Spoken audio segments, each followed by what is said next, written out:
The United States has officially retained its highest possible warning for citizens traveling to East Africa. Washington is keeping Uganda firmly on its level 4 do not travel list. Do not travel list. And that's where they're keeping us up to now.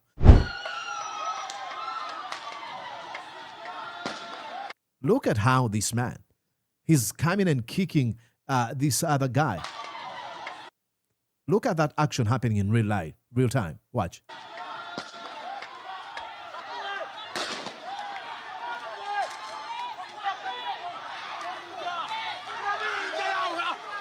And that's where we're headed when people are not afraid of anything. Look at that lady.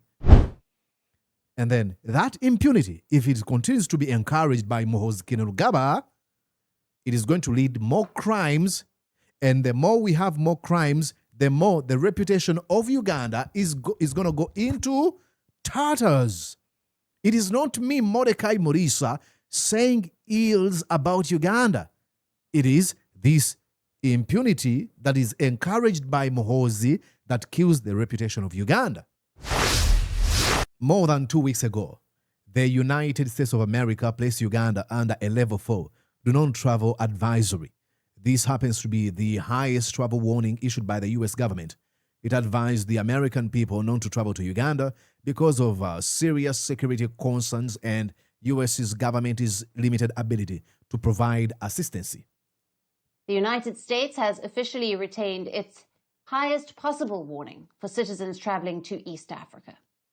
Washington is keeping Uganda firmly on its level 4 do not travel list. Do not travel list. And that's where they're keeping us up to now. Predictably, many defenders of the Museveni criminal regime, acolytes, minions, stooges, and emissaries were so quick to dismiss the advisory. They argued it unfairly portrayed Uganda as unsafe and accused the likes of Mordecai Morisa and other critics of damaging the nation's reputation and image. Then came the recently concluded local council elections. They had just accused us, hey, Mordecai, you paint Uganda in this raven black image, yet it's not. Once again, Ugandans witnessed a heavily armed security personnel deployed around what should have been really a civilian democratic process. Images of soldiers, masked operatives, arrests, intimidations, beating up of people, and all this level of violence dominating what should have been really a public discussion, a debate, a really simple democratic process. And this is where we ask a question to the Ugandan government. At what point do we stop blaming those who report these events? At what point do you stop blaming Mordecai Morisa for reporting about these events and start asking yourself why these events keep on happening? Or hold accountable those folks who engage in these acts of violence. Uganda's biggest image problem is not the people speaking about these incidents. It is the repeated scenes of militarization surrounding everyday civic life. Until we fix that, you're going to go on and blame me forever, and I won't stop. When elections resemble military operations, when armed men, jackbooted thugs become familiar presence in ordinary political activities, when people continue to be abducted, to be beaten, to be tortured, to be disappeared, the image of Uganda is going to be affected in one way or another. I'm afraid it's not going to be good. You cannot ask people to really ignore what they can plainly see. They see people being abducted by jackbooted thugs and you tell them, hey, say good things about your country. What are you talking about? So, ladies and gentlemen, Uganda deserves to be known for its people. We are extremely hospitable. It needs to be known for its beauty, just like Winston Churchill writes in his book, My African Journey, where he refers to Uganda as the Pearl of Africa. It's got beautiful climate. It's got beautiful sceneries. Absolutely. Uganda should be known for its potential, not for recurring images of soldiers at political events, beating up people, intimidating them, maiming them. And that's what I'm going to show you, what happened in the recently concluded local council elections. And then I'll take you back to what has been happening in the first few months. And then I'll bring you back to how we can fix that. Welcome to Mordecai Morisa Live. You're watching Mordecai Marissa Live Political Commentary. Please consider subscribing to help grow Uganda's Voices of Struggle ecosystem. Thank you. I cannot appreciate you enough for using your valuable time to always go on social media, break down things for people.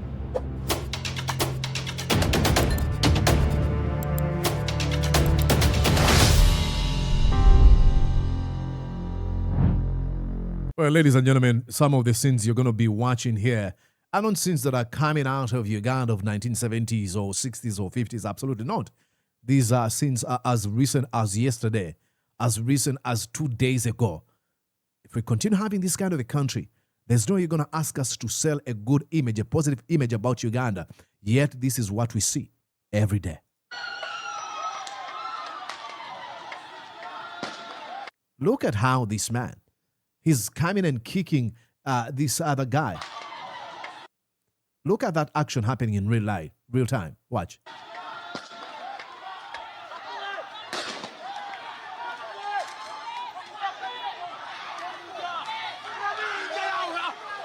And that's why we're headed. When people are not afraid of anything, look at that lady clinging onto this man. You know, she can actually hear gunshots going, but she's not afraid.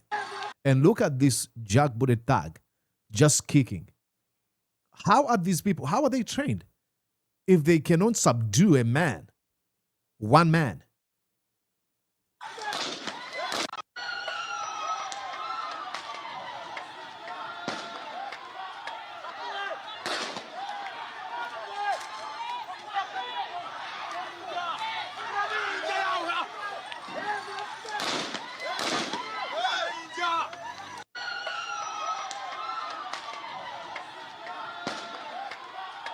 It's unbelievable. That's what we see. And I'm not done here, ladies and gentlemen. I've got a lot of stuff for you to see. These reckons of the days of the 2026 campaigns. Remember? Look at this, ladies and gentlemen.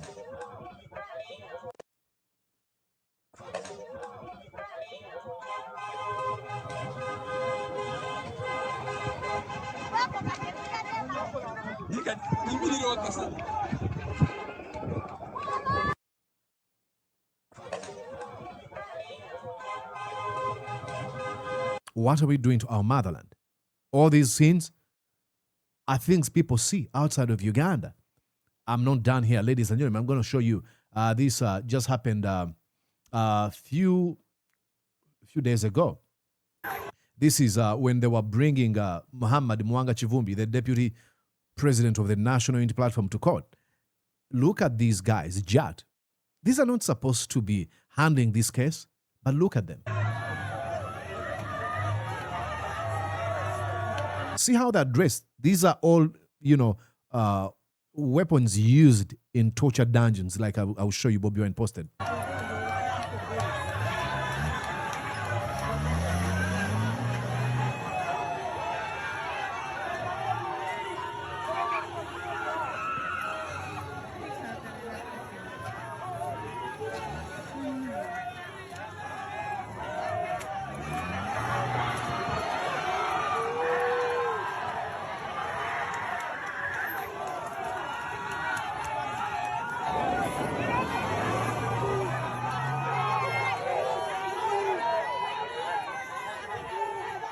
Guess why they're driving like that? Show of might.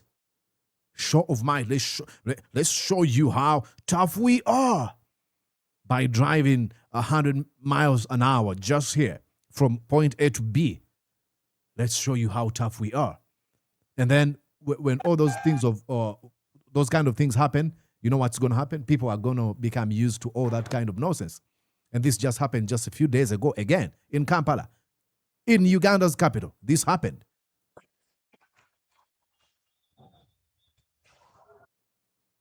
Oh.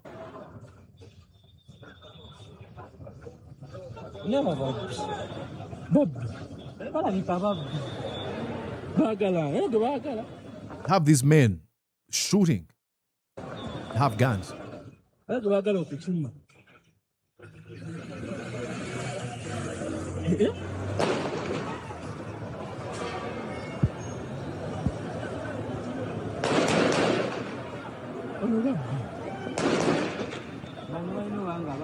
Broad daylight.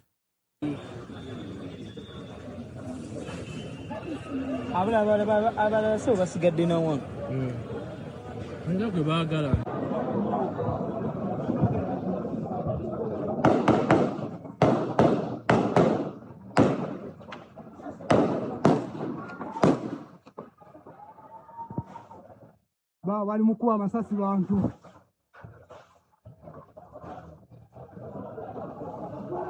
Babo. Bakuwa masasi. Bakuwa masasi bantu. Now, defenders of Museveni usually want to separate these actions from Museveni himself. He's usually behind all these kind of violence. I mean, he's a true definition of violence, assumed power through killing people. But away from that, if they want to separate these actions from Museveni, let's see launching of investigation and holding these people to account for threatening violence in broad daylight. But it's something that happens, and guess what? Tomorrow is business as usual. Nobody cares. No parliament or government inquiry, no nothing. It's, oh, this happened, and let's move on. No. I don't think that when investors in the US or in Europe or anywhere look at these things and be like, oh, I would actually want to have a merchandise shop around our street. I would really be interested to set up my business in that neighborhood. No. When they see this, they want to run away. I know that place. There's some hotels around this place. This is a very busy place. Jeez. Okay, let's go. Now, talking about more violence. This happened during the search for Bobi Wine when they went on and jackbooted thugs abducted the wife to Bobi Wine's assistant. Watch here.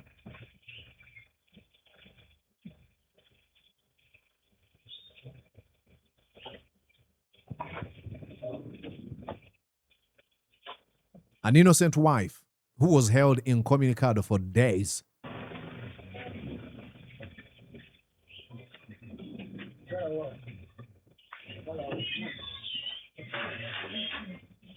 So if you have these jackbooted thugs that are sent to people's homes, just abduct people and order others, close that door now, we're taking you.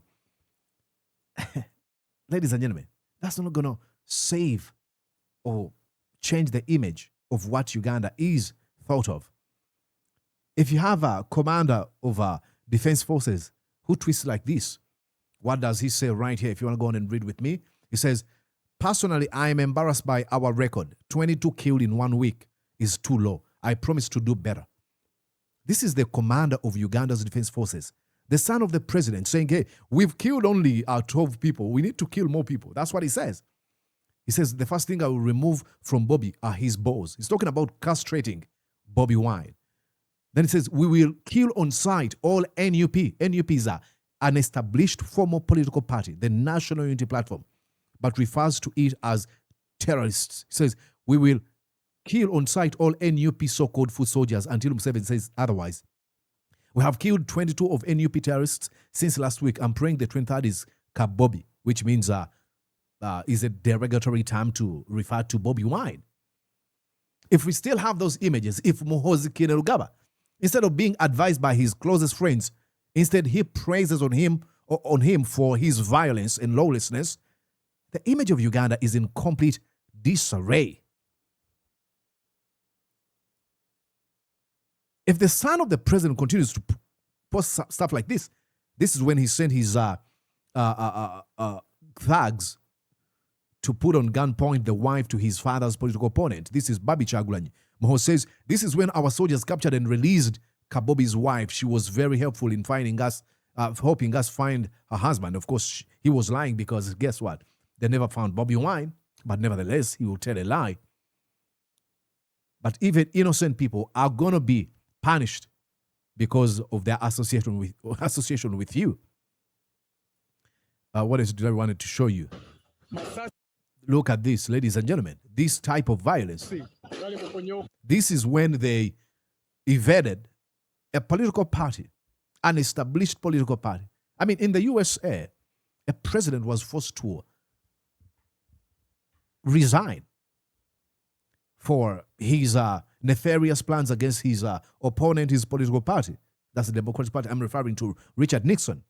But this was done in broad daylight when these thugs again went on to evade NUP, the National Unity Platform headquarters in Kampala. Watch.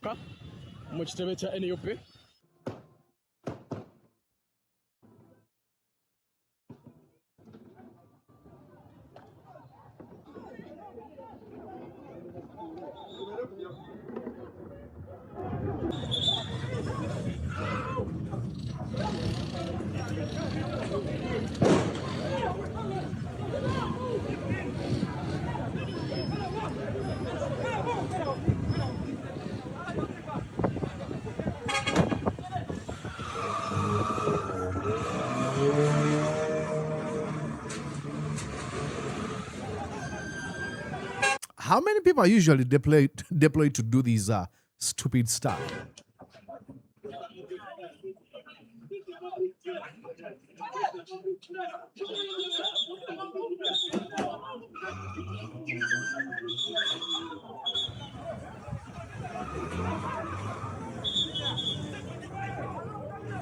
Terrorizing communities, all in what? To show might. See me, I am a tough guy. I am a servant of Museveni, so I will do this stupidity. Even when they have our people arrested, the violence, the desire to commit violence does not stop.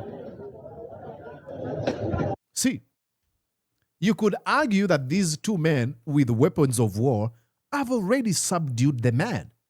Why go on and, visit violence and, beat him up? And why? What for? If you think he's a suspect, there, you have him.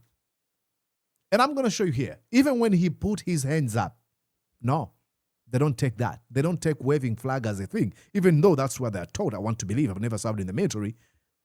But they say if someone, waves a white flag, it's like, hey, I surrender. You stop beating. Watch.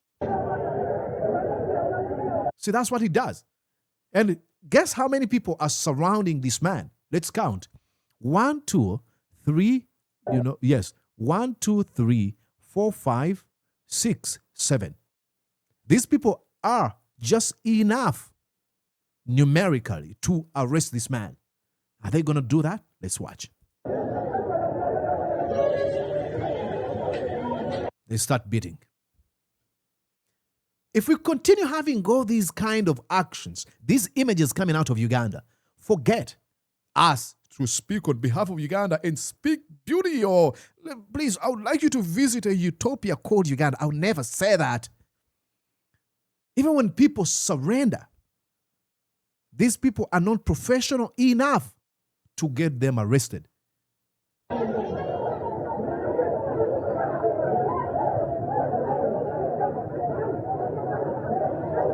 Look at that now. Look.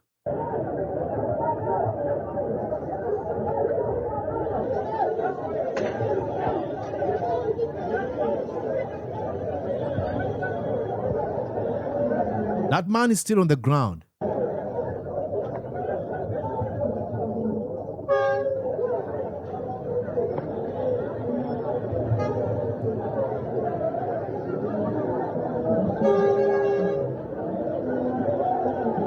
So whenever they come to do these quote-unquote arrests, that never arrests, it is always to just be violent. That's all they come to do.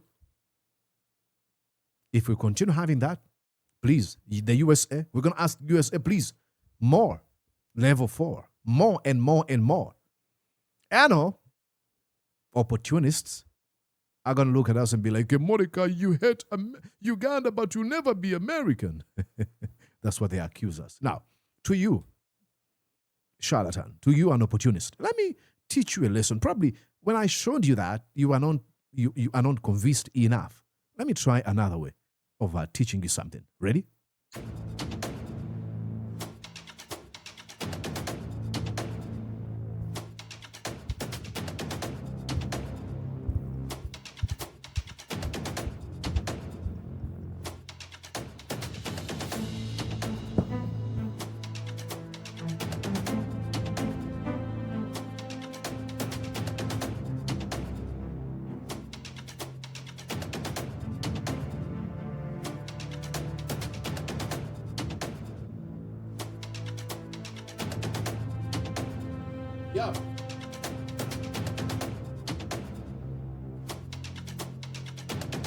Yeah. Ladies and gentlemen, let us try this. This might actually help our friends. Okay. Here, violence, as we saw that, creates fear. And then fear scares away tourists. When they see that violence, they're afraid. And when tourists who usually come to Uganda and they exchange their dollars, they invest in our economy, when they're not in Uganda, what's going to happen? They're going to be hurting local businesses. And when they hurt our local businesses, guess what? Poverty, unemployment ensues. Oh, that level of lawlessness we just watched lead to less investors. And what does it mean? When we have less investors, we have fewer jobs. And when we have fewer jobs, it leads to brain drain. People who cannot find jobs in Uganda decide to flee, to leave Uganda and go find opportunities somewhere else. And then that impunity, if it continues to be encouraged by Muhoozi Kainerugaba, it is going to lead more crimes. And the more we have more crimes, the more the reputation of Uganda is going to go into tatters. It is not me, Mordecai Murisa, saying ills about Uganda. It is this impunity that is encouraged by Muhoozi that kills the reputation of Uganda. If we have those kind of instabilities in our country, they weaken the economy because nobody wants to invest in a hostile and unstable neighborhood or society. It leads to an economy that is going to be affected. Or if you have political violence, it erodes democracy. That's why you see a lot of people wanting to invest in this country, because there's not as many cases of political violence as we see in the so-called third world countries and so many other countries where democracy and the rule of law and respect to human rights are some sort of anathema.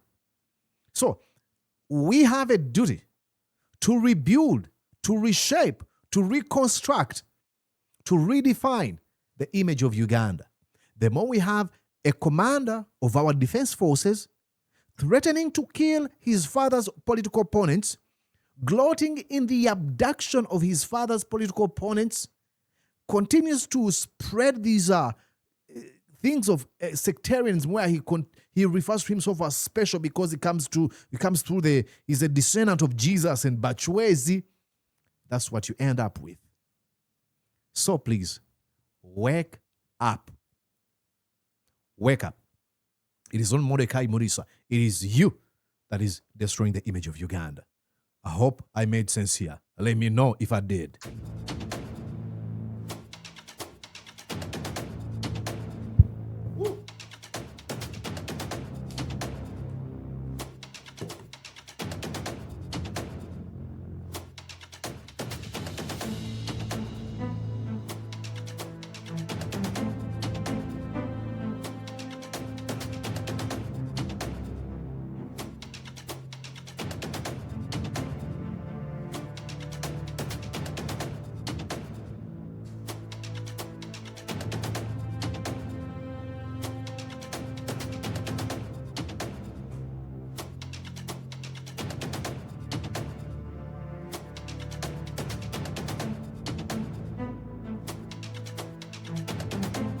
Ladies and gentlemen, my name is Mordecai Murisa. I immensely appreciate you all. Now, I want to invite you to attend the National Unity Platform Diaspora Convention. That's going to be in California from the 13th to the 17th of the next month, August. Book yourself a ticket and be there. The president of the National Unity Platform, Kyagulanyi Ssentamu Robert, is going to be there with the First Lady and a few other leaders from Kampala. You want to be part of this conversation. So please, just go on to your internet, type in NUP Convention, Diaspora Convention 2026, and you'll be able to see how you can book yourself a ticket, and everything shall be all right. My name is Mordecai Murisa. I'll see you. Bye-bye. Did you enjoy what you just watched? I'm sure they did. I'm going to guess that you did. How about you consider subscribing to Mordecai Marissa Live YouTube channel? Thank you.